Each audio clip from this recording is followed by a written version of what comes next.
ओम जय महाकाल। नमस्कार दोस्तों, मेरे चैनल ज्योतिष जीवन का सार में एक बार फिर से आप लोगों का बहुत बहुत स्वागत।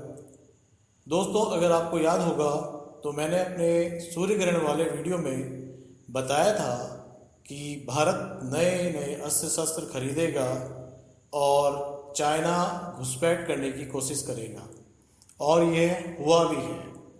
आज इसी विषय को आगे बढ़ाते हुए भारत और चाइना के विषय में हम बात करेंगे। इससे पहले जिन्होंने मेरा चैनल अब तक लाइक एंड सब्सक्राइब नहीं किया है तो प्लीज़ मेरे चैनल को लाइक एंड सब्सक्राइब करें। आज मैं भारत और चाइना की कुंडली को लेके बात कर रहा हूँ। मैंने भारत की और चाइना दोनों की लगन कुंडली बनाई है और वर्ष कुंडली भी बनाई है। दोस्तों, वर्ष कुंडली के हिसाब से इस समय भारत की कुंडली काफ़ी अच्छी है चाइना के कंपैरिजन में। और अगर मैं लगन कुंडली की बात करूं तो भारत की लगन कुंडली वृषभ राशि की है और केंद्र में राहु विराजमान है और 7वें भाव में केतु। लेकिन पराक्रम भाव में भारत के बहुत अच्छे ग्रह 5 ग्रह विराजमान हैं और चंद्र भी कर्क राशि का पराक्रम भाव में ही विराजमान है। भारत की राशि कर्क है और चाइना की राशि मकर राशि है और मकर ही चाइना का लगन है। और मकर राशि में इस समय शनि की 7.5 चल रही है। भारत में जो दशाएं चल रही हैं वो चंद्र की दशा चल रही है, जो 2015 से शुरू हुई है 2025 में जाके समाप्त होगी।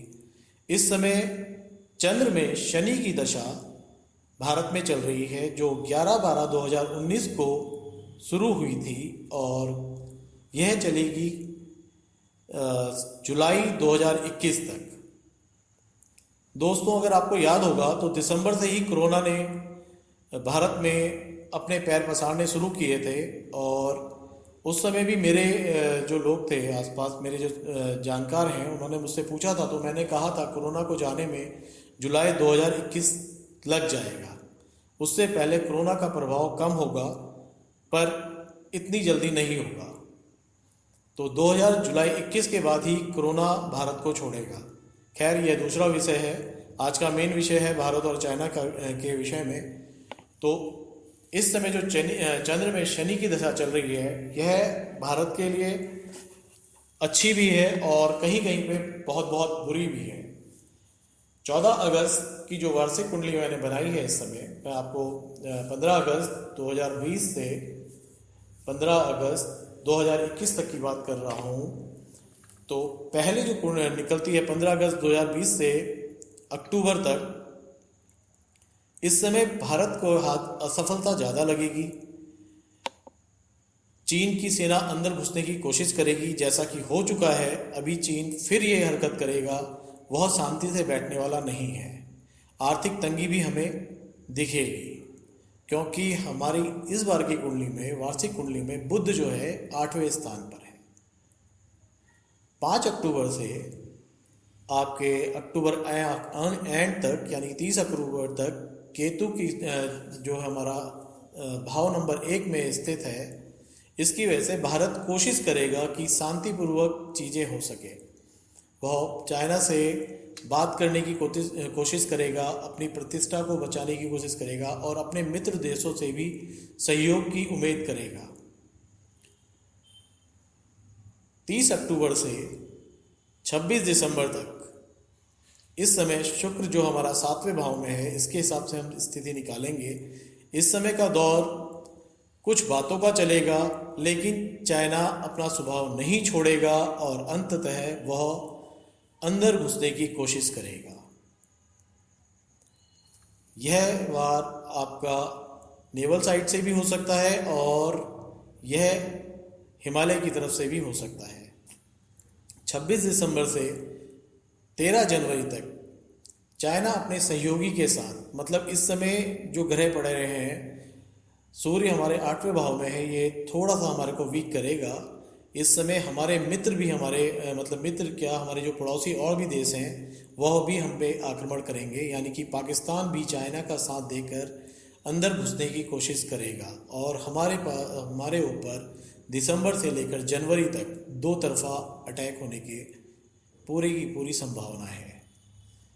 हो सकता है पाकिस्तान उग्रवाद के रूप में घुसना शुरू करे, और हो सकता है पाकिस्तानी सेना अंदर घुसने की कोशिश करे, और इधर से चाइना भी अपना आक्रमण तेज करेगा। यानी कि भारत को दो फ्रंट में लड़ना पड़ेगा।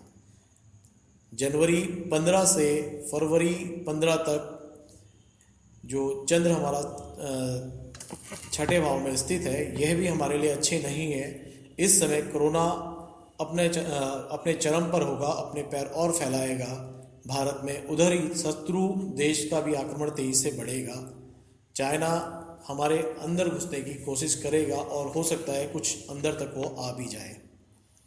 इस समय विश्व के आगे चाइना भारत की जो इमेज है वो खराब करने की कोशिश करेगा, और हमारे शत्रु और बढ़ेंगे। और जो हम मित्रों से उम्मीद कर रहे हैं वो भी शायद हमें उस समय तक ना मिल पाए। 15 फरवरी से 6 मार्च तक हमारी आर्थिक तंगी और बढ़ेंगी, स्थिति खराब होगी, धन का खर्च हथियारों में, इन चीज़ों में, अस्त्र शस्त्रों में और ज़्यादा होगा, और लड़ाई का दौर चलता ही रहेगा।